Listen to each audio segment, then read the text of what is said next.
Natanggap namin ang ruling ng MTRCB na nag-uutos na isuspinde ang It's Showtime sa loob ng 12 araw mula sa pinalidad ng desisyong ito.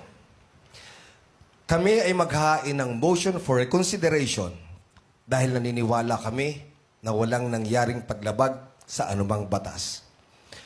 At habang nakabinbin ang motion for reconsideration, ang desisyon ng suspensyon ng programa ay hindi pa pinal at epektibo.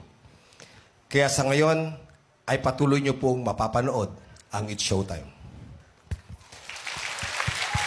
Patuloy rin kaming makikipag-ugnayan sa MTRCB para makapagpatuloy ang It's Showtime sa paghahatid ng libangan at saya sa minamahal naming madlang people.